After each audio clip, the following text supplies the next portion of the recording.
너 이게 뭐 하는 짓이야? 어디서 배워먹은 버릇이야? 누가 엄마를 때려? 며느리는 버럭 소리를 질렀고, 그러자 손주는 제 품에 안겨 엉엉 울면서 대답했습니다. 엄만 아빠, 할머니가 왜 바보야? 할머니 바보 아니야. 그리고 냉장고에 있는 차가운 밥은 강아지한테나 주는 거라고. 유치원 친구가 그랬단 말이야. 엄마는 왜 할머니한테 차가운 밥 먹으라고 해? 왜 우리는 맨날 따뜻한 밥 먹는데 할머니는 차가운 밥만 주고 반찬도 안 줘? 엄마, 아빠. 저는 손주를 끌어안고 울었습니다. 안녕하세요. 오늘도 찾아주셔서 감사합니다. 오늘은 충청남도 서천에 살고 있는 허지연 할머니의 사연입니다. 처음에 들어보셨던 것처럼 허지연 할머니와 며느리 간에 무슨 일이 있었던 것 같은데요. 무슨 일이 있었는지 제보된 사연 읽어드리겠습니다. 들어보시고 허지연 할머니께 위로든 조언이든 해줄 수 있는 말이 있으면 말씀해 주시길 바랄게요. 좋아요와 구독 그리고 알림 설정 눌러주시면 매일 올라오는 사연 함께 들어보실 수 있습니다. 그럼 사연 바로 읽어드리겠습니다. 안녕하세요.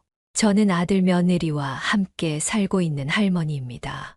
집에 있는 게 적적해서 이런저런 사연들을 많이 들었는데 제가 그 기막힌 사연의 주인공이 될 줄은 몰랐네요. 며느리와의 갈등을 이야기하면 꼭 며느리 흉보는 것 같아 주변 사람들한테는 한 번도 푸념해 본 적이 없어요. 그런데 이곳이라면 안심하고 말할 수 있을 것 같아 용기 내어 사연을 보내봅니다. 얼마 전에 있었던 기막힌 일에 대해 한 번쯤은 꼭 이야기해보고 싶었거든요. 제 남편은 건설 현장에서 일하던 사람이었는데 아들이 태어나기도 전에 현장 사고로 세상을 떠났어요. 그래서 평생 아들 하나 바라보고 안 해본 일 없이 악착같이 살았습니다.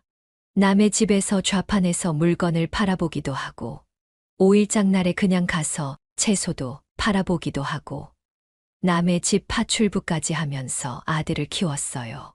평생 가난했지만 늘 공부 잘하고 반듯하게 자라는 아들을 보면서 하루하루가 행복했습니다. 홀어머니의 외아들이라 걱정을 많이 했는데 다행히 10년 전쯤 참한 아가씨를 데려와서 결혼하겠다고 하더군요. 그날 밤에 어찌나 눈물이 나던지 아들도 기특하고 어려운 조건임에도 선뜻 결혼하겠다고 나선 며느리에게도 참 고마웠어요. 그래서 며느리를 정말 친딸처럼 생각하며 살았습니다. 며느리랑 함께 산다니 주변 사람들은 눈치 없이 며느리랑 같이 살려고 하냐, 같이 사는 건 힘들 거다라고 말하기도 했지만 생각보다 괜찮았어요. 며느리가 워낙 싹싹한 성격이라 먼저 목욕탕 가자고 조르기도 하고 같이 쇼핑도 다니면서 정말 친엄마와 딸처럼 지냈죠. 그러다가 금쪽 같은 손주가 생겼고 맞벌이 하느라 바쁜 애들 대신 제가 손주를 도맡아 키웠어요.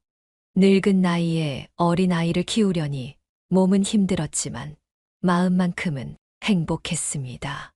아들 키울 때 생각도 나고 조그맣던 아이가 조금씩 성장하는 모습을 보며 정말 보람 있었습니다. 걸음마도 못하는 손주한테 엄마 해봐, 엄마 하며 엄마 소리를 가르치기도 하고 며느리가 힘들까봐 밤에도 제가 손주를 데리고 자는 날이 많았어요. 다음 날도 일해야 하는데 새벽에 깨면 힘들잖아요. 주말에는 또 데이트 좀 하라고 애들 내보내기도 하고 며느리 보고 걱정은 하지 말고 친정 가서 좀 쉬다 오라고 보내기도 했습니다. 돈 많은 시어머니였으면 집도 한 채 턱 사주고 비싼 선물도 턱 사주면 좋겠지만 제가 가진 건 몸뚱이 하나라 그렇게라도 며느리를 챙겨주고 싶었어요. 그게 제가 해줄 수 있는 최선이었으니까요.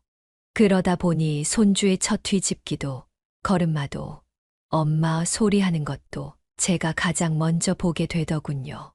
그래도 모르는 척하고 있다가 며느리가 어머니, 애가 뒤집기를 했어요. 하면 깜짝 놀라며 맞장구 쳤습니다.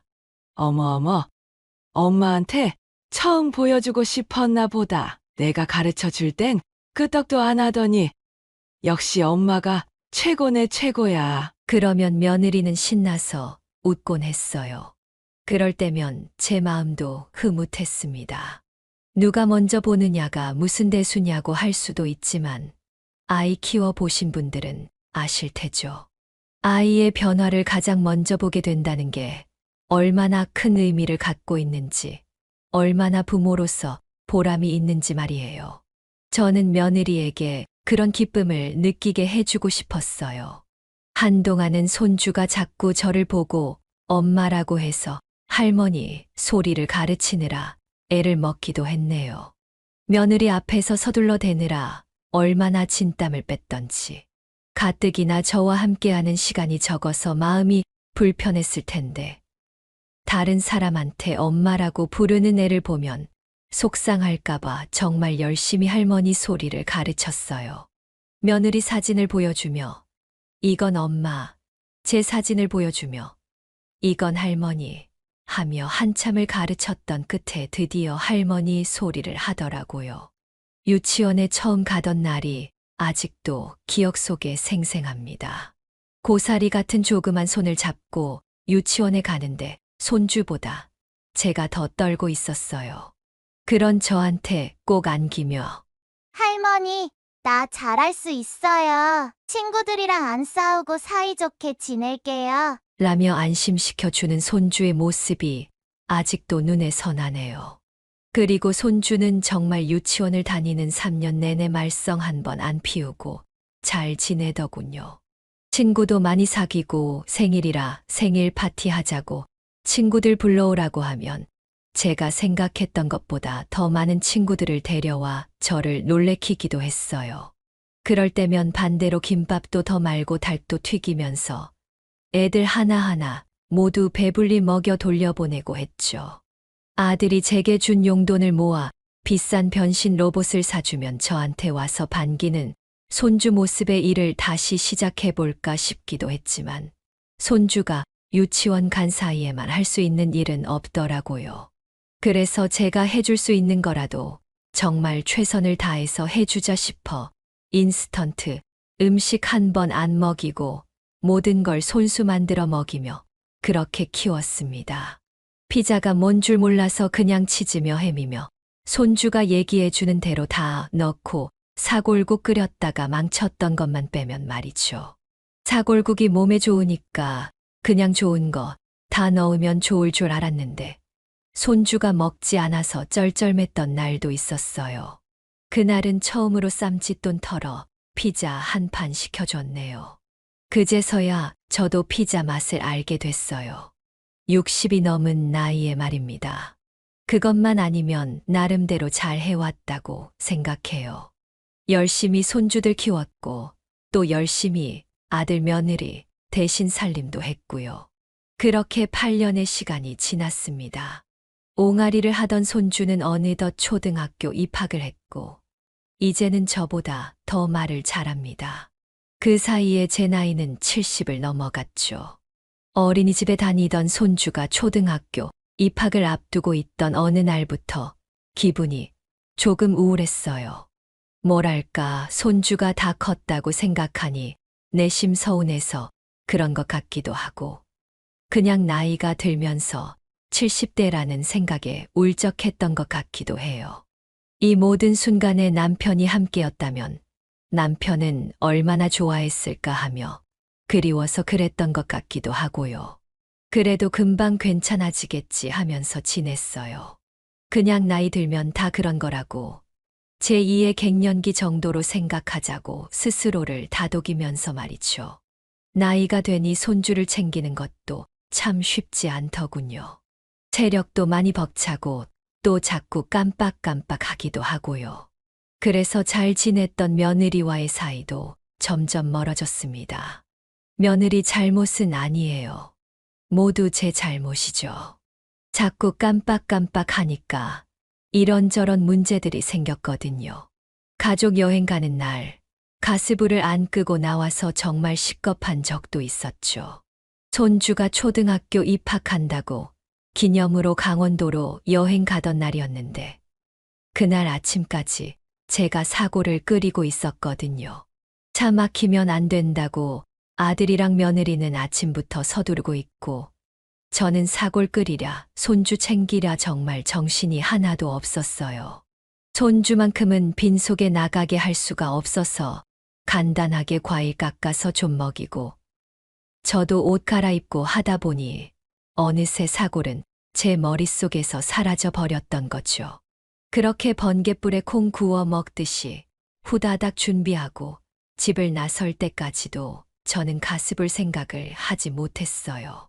강원도로 향하는 중에 그제야 아차 사골국 하며 생각이 나더군요.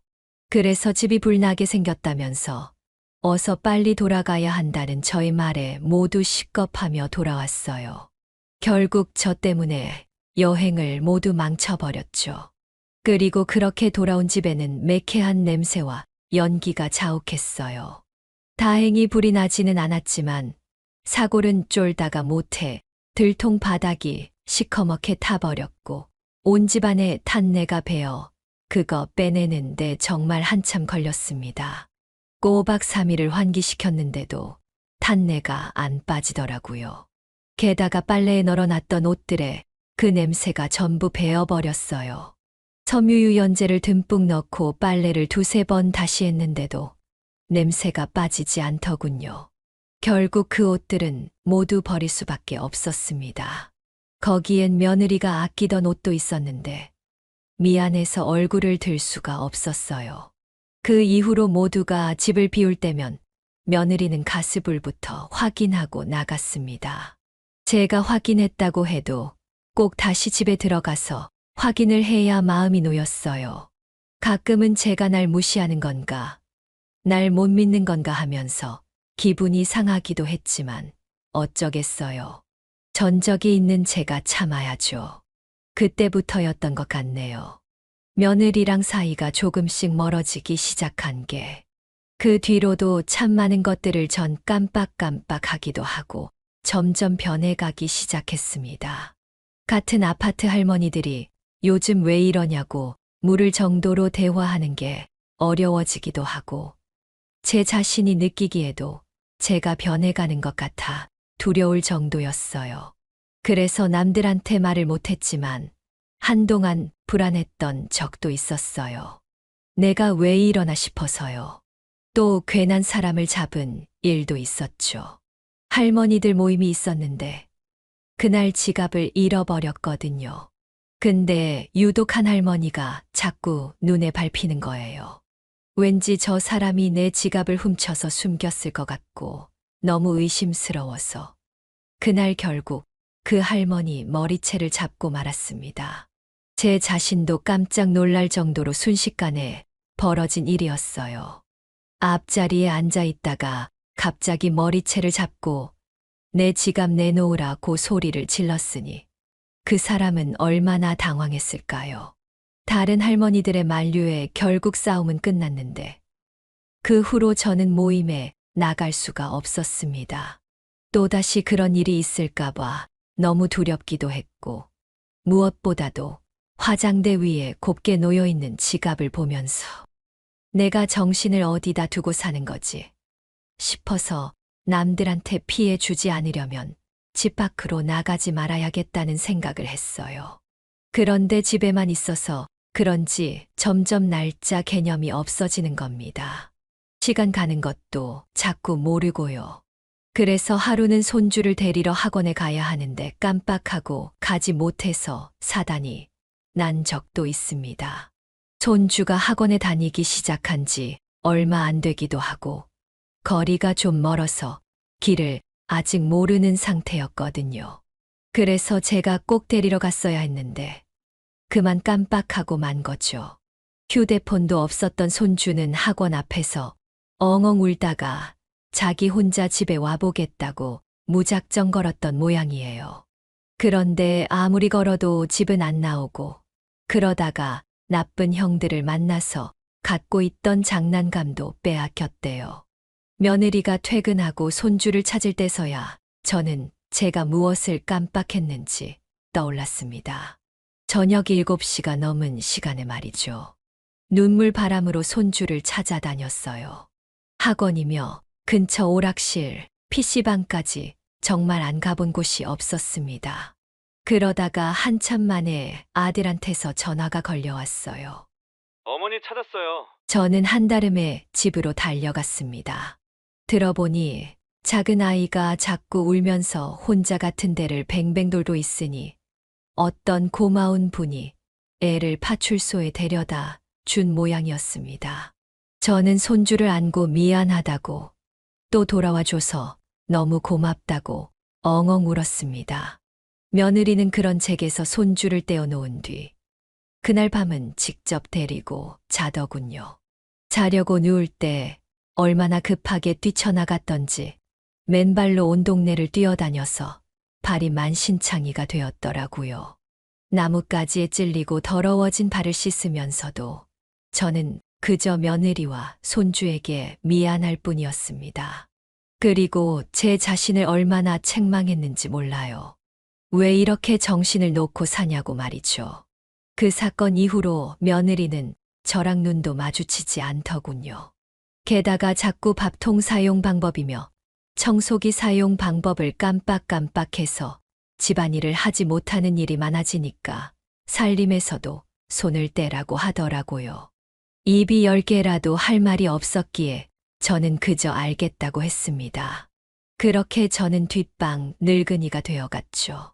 그래도 손주는 여전히 저를 잘 따랐고 세상에서 할머니가 제일 좋다며 제 얼굴을 그림으로 그려주기도 했어요. 자긴 결혼하면 할머니랑 같이 살 거라고 하길래 색시가 안 좋아할 텐데. 했더니 할머니랑 같이 안 살면 결혼 안 할 거예요. 라고 말하는 손주 모습에 한참을 웃었습니다. 말만으로도 참 감사한 일이죠. 늙은 할머니를 그렇게 좋아해주고 또 결혼해서 같이 살 생각까지 해주다니 말입니다. 손주랑은 그렇게 하루하루 더 친하게, 더 가깝게 지냈는데 며느리와는 도통 사이가 가까워지지 않았어요. 분위기 좀 풀어보려고 쇼핑 가자고 하면 어머니, 무슨 돈이 있다고 쇼핑을 가세요? 라고 몰아쳤어요. 또 어느 날에는 얘, 먹고 싶은 거 있으면 말해봐. 내가 오랜만에 솜씨 발휘 좀 해보마. 라고 말했더니 사고 치지 말고 그냥 잠자코 계세요. 집안일은 파출부 아줌마가 다 하고 계시잖아요. 라며 냉랭하게 굴더군요. 저는 사실 파출부를 볼 때마다 참 마음이 안 좋았어요. 나도 저렇게 남의 집 일한 적이 있어서 그런지 영 마음이 편치 않고 뭐라도 자꾸 주고 싶고 먹이고 싶은데 요즘 사람들은 그런 거 없이 정말 일만 딱 하고 가더군요. 그리고 며느리가 파출부에게 뭐라고 했는지 갈 때마다 저에게 할머니, 가습기 만지지 마세요. 라며 주의를 주곤 했습니다. 저도 사람인지라 그럴 때면 참 기분이 나빴어요. 혹시 저한테 무슨 문제가 생긴 건 아닐까? 왜 자꾸 이렇게 사고를 치고 깜빡깜빡 하나 싶어 아들한테 슬쩍 부탁해 병원에 같이 갔습니다. 여러 가지 검사를 하고 나서야 의사는 어려운 말을 내뱉었어요. 치매입니다. 다행히 중증은 아니고 이제 막 시작되는 단계네요. 약물 치료를 꾸준히 하시면 진행을 늦출 수는 있습니다. 저는 그 순간 하늘이 노래지는 것 같았어요. 내가 치매라니. 아무리 경증이라고 해도 치매라는 단어를 듣는 순간 마음이 쿵 하고 내려앉았습니다. 아들도 역시 놀란 눈치였죠. 저는 며느리에게만큼은 얘기하지 말아달라고 부탁했지만 아들은 아마도 며느리에게 곧장 얘기한 모양이었어요. 그리고 며칠 정도 지나고 나니 집에서 아이의 밥도 따로 먹게 하더군요. 오랜만에 5 식구가 모여 밥 먹는 저녁 시간이었어요. 그런데 밥 냄새가 나서 식탁으로 가려고 하니 파출부 아줌마가 막는 거예요. 그래서 아니, 왜 그러세요?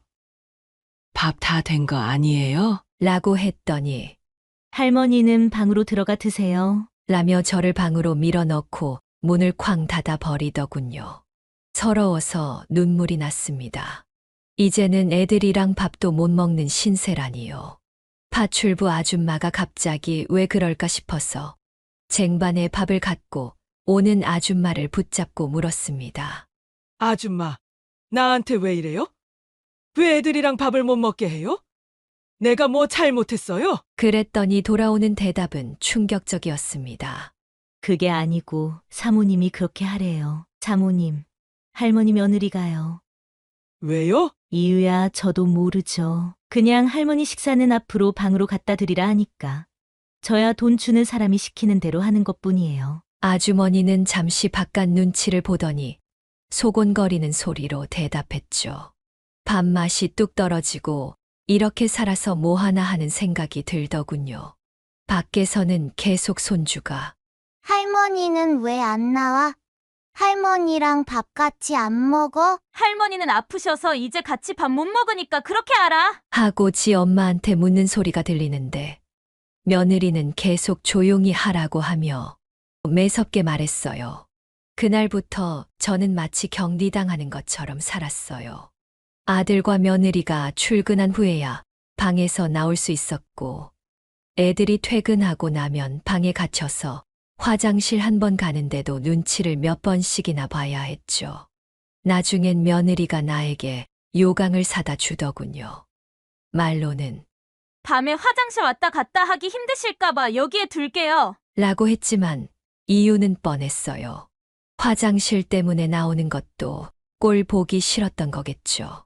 서러웠지만 어쩔 수 없었습니다. 그래서 그냥 꼭 참고 하루하루를 버텨내고 있었어요. 그러던 어느 날 사건이 터졌습니다. 파출부 아줌마가 쉬는 날이라 집안일을 며느리가 해야 했던 날이었어요. 배가 너무 고픈데 밥할 생각을 안 하길래 조심스럽게 방 밖으로 나갔습니다. 밥 좀 먹으려고 쌀을 푸니 그 소리를 듣고 며느리가 후다닥 달려왔더군요. 어머니, 지금 뭐 하시는 거예요? 아니 배고파서 밥 좀 먹으려고. 그러다가 또 무슨 사고 치시려고요?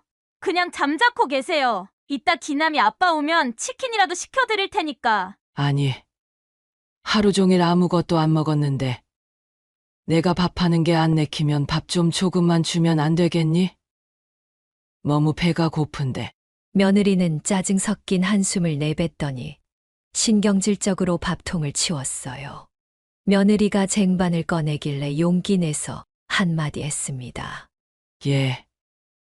나 방에서 밥 먹는 거 싫다. 이들이랑 같이 먹는 거 아니니?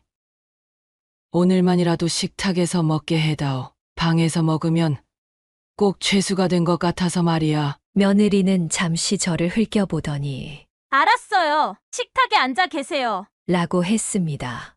어찌나 오랜만에 앉아보는 식탁이었는지 식탁이라는 게 어색할 정도였어요. 제가 식탁에 앉아서 밥을 기다리니 손주가 달려왔습니다. 어? 할머니 밥 먹는 거예요? 그럼 나도 할머니랑 같이 밥 먹을래. 그러자 며느리는 손주에게 소리를 꽥 질렀습니다. 넌 아까 밥 먹었잖아. 간식 먹고 싶으면 햄버거 시켜줄 테니까 방에 가서 공부나 해. 손주는 지 엄마의 고함에도 아랑곳하지 않고 입만 삐죽 내민 채 제 옆에 앉아 있었습니다. 다리를 신나게 흔들며 할머니, 밥 다 먹고 저랑 놀아요. 알았죠? 라고 하는 아이를 보고 저는 눈물을 삼키며 고개를 끄덕였습니다. 잠시 후 며느리가 신경질적으로 국그릇 하나를 툭 내려놓더군요. 그 안에는 아무것도 들어있지 않았죠. 애미야, 이게 뭐니? 그랬더니 며느리는 소파로 가며 한마디 하더군요. 냉장고 보면 찬밥이랑 물통 있으니까 알아서 말아 드세요. 냉장고에 있는 반찬 손대지 마시고 정 반찬 먹고 싶으시면 싱크대 위에 있는 신김치 드세요. 어차피 버리려던 거니까. 그 말을 들으니 정말 서럽더군요. 제가 정말 딸처럼 생각한 며느리였는데 침에 걸렸다고 이렇게까지 홀대하는 며느리를 보니 원망스럽기도 했어요. 그래서 한마디 하려고 일어나는데 손주가 먼저 지 엄마에게 성큼성큼 다가갔습니다. 그러더니 엉엉 울면서 그러지 말라고 하며 지 엄마의 어깨를 치다가 그만 며느리의 얼굴을 뺨까지 때려버리게 된 상황이 발생했습니다. 물론 그 작은 손으로 맞았으니 아팠을 리가 있나요? 하지만 며느리는 꽤나 놀란 표정을 지었습니다. 저도 정말 깜짝 놀랐습니다. 늘 순둥순둥하고 착하던 아이였는데 이 할미를 위해서 엄마에게 그러지 말라고 하며 그 작은 손으로 뺨을 치다니. 그 순간 며느리가 아들의 행동에 놀라서 뺨을 치려 하길래 저는 후다닥 뛰어가 손주를 감싸 안았습니다. 그제야 정신이 돌아온 듯 며느리는 손을 내리더군요. 너 이게 뭐 하는 짓이야? 어디서 배워먹은 버릇이야? 누가 엄마를 때려? 며느리는 버럭 소리를 질렀고 그러자 손주는 제 품에 안겨 엉엉 울면서 대답했습니다. 엄만 아빠, 할머니가 왜 바보야? 할머니 바보 아니야. 그리고 냉장고에 있는 차가운 밥은 강아지한테나 주는 거라고. 유치원 친구가 그랬단 말이야. 엄마는 왜 할머니한테 차가운 밥 먹으라고 해? 왜 우리는 맨날 따뜻한 밥 먹는데 할머니는 차가운 밥만 주고 반찬도 안 줘? 엄마, 나빠. 저는 손주를 끌어안고 울었습니다. 제 생각해주는 손주 마음이 기특해서이기도 했지만 제 마음을 대변해주는 손주의 말을 듣고 있자니 서러움이 순식간에 몰려오더군요. 며느리는 기가 막힌지 코웃음을 치며 말했습니다. 너 엄마가 말했어 안 했어? 바보랑 어울리면 바보 된다고. 벌써 너도 바보 된 거야. 늙고 병들면 원래 그런 거야. 할머니가 언제까지 너랑 살아줄 것 같아? 할머니가 언제까지 살아있을 것 같아? 너 한평생 살 사람은 엄마야. 정신 똑바로 차려. 자꾸 할머니 편 들면 너도 가만 안 둘 거야, 진짜. 그러자 손주는 지지 않고 한마디 더 덧붙였습니다. 늙고 병들면 원래 그래? 그래. 그럼 엄마도 늙고 병들면 내가 똑같이 해야 돼. 그제야 며느리가 입을 꾹 다물더군요. 엄마도 나중에 할머니 되잖아. 그럼 나도 엄마한테 찬밥만 주고 반찬 안 주고 그래야 돼. 며느리는 똥 씹은 표정으로 저를 한참 노려보더니 방으로 쏙 들어가 버렸습니다. 손주는 제게 한 번 더 묻더군요. 정말 늙고 병들면 다 그런 거야? 나도 그렇게 해야 돼? 그래서 잠시 고민하다가 대답해줬습니다. 아니야, 너는 엄마한테 꼭 효도하고 잘 살아야 한다. 알겠지? 손주는 엄마는 나쁜 사람이야. 라며 계속 제게 안겨 있었습니다. 그리고 그 고사리 같은 손으로 냉장고 안에 있는 반찬통 몇 개를 꺼내다가 제 앞에 놔주더군요. 자기가 좋아하는 반찬이니까 같이 먹자고 하면서요. 엄마는 나쁜 사람이 아니라 할머니가 잘못해서 그런 거라고. 앞으로는 절대 엄마 때리면 안 돼. 타이르긴 했지만 내 심속이 시원했습니다. 필요할 때만 어머니, 어머니 하며 딸처럼 굴다가 늙고 병들어 쓸모 없어지니 제가 이제 뒷방 늙은이 취급하던 며느리가 드디어 벌을 받는구나 싶었거든요. 아들이 뺨을 후려칠 줄은 몰랐겠지요. 사람은 자기가 한 대로 돌려받는다는 말이 정말 맞는가 봅니다. 내 새끼처럼 키운 손주가 내 편을 들며 복수해 줄 몰랐네요. 영악하게 머리 굴리던 며느리의 실체를 알고 난 뒤 저는 더 이상 뒷방 늙은이로 살지 않기로 결심했습니다. 식사 때마다 파출부 아줌마를 밀어내고 꼭 식탁에 가서 밥을 먹었고 그때마다 며느리는 썩은 동태 같은 표정으로 밥이 입으로 들어가는지 코로 들어가는지 모르게 후다닥 먹고는 방으로 쑥 들어가 버렸지만 신경 쓰지 않았어요. 며느리의 실체를 아들에게도 말해줄까 하다가 그건 그냥 말았습니다. 잘 사는 부부 이간질해봤자 뭐 하겠어요. 아들도 그건 모르는 편이 더 나을 테고요. 저는 그저 손주가 제 편을 들어줬다는 것 하나로 만족합니다. 그 사건 이후로 며느리는 적어도 손주가 있을 땐 저한테 잘 해주고 있습니다. 늙어서 똑같은 취급받기 싫은 거겠지요. 그런 모습이 가식적일 때도 있지만 그냥 신경 쓰지 않으려 해요. 신경 써봤자 저만 스트레스 받을 테니까요. 저는 요즘 치매 치료 센터에 다니며 경증 치매에 좋다는 활동들을 하고 있어요. 색칠도 하고 글짓기도 하고 인지 훈련도 하면서 말이죠. 그러다 보니 점점 뭔가 좋아지는 것 같기도 하고 다시 생활에 활력을 찾아서 아주 만족하고 있습니다. 아들은 요즘 매일 일찍 들어와 저랑 고스톱을 치거나 글짓기를 도와주기도 하고 손주 녀석은 제가 틀린 맞춤법을 찾아 다시 고쳐주곤 합니다. 며느리만 빼고 온 가족이 똘똘 뭉쳐서 제 치매를 이겨내기 위해 이렇게 노력하며 살고 있어요. 저는 이제 너무 며느리를 위해 희생하지 않으려고 해요. 그저 손주 하나 바라보고 그 아이 반듯하게 키워내면서 남은 생을 살아가 보려고 합니다. 여러분, 누구나 나이는 먹습니다. 그리고 누구나 저처럼 치매에 걸릴 수도 있어요. 치매에 걸렸다고 해서 움츠러들어 방 안에만 있지 마세요. 할 말은 하고 열심히 치료받으면서 살자고요. 그럼 우리도 얼마든지 아프기 전처럼 활력 있게 살아갈 수 있어요. 부모를 공경하지 못하면 자식에게도 공경받지 못하는 법입니다. 공경이라는 게 강요할 수는 없는 거지만 적어도 부모가 늙고 병들었다고 뒷방 늙은이 취급하는 일은 더 이상 없었으면 좋겠습니다.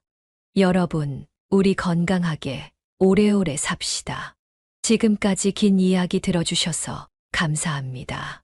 여기까지가 허지연 할머니 사연자님의 사연인데요. 여러분은 어떻게 들으셨나요?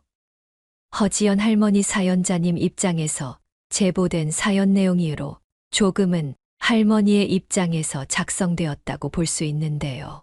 저는 사연자님께서 정말 많이 잘 참으셨다고 생각이 듭니다. 며느리에 관한 이야기를 아들에게 말해서 사이가 좀 더 나빠지는 것보다 지금의 선택이 좋을 수도 있다고 생각하는데 여러분의 생각은 어떠신가요? 같이 댓글로 의견 나누어 보았으면 합니다. 영상을 재밌게 보셨다면 좋아요와 구독 그리고 알림 설정 해주시면 매일 올라오는 사연 바로 보실 수 있습니다. 그럼 다음 사연에서 뵙겠습니다.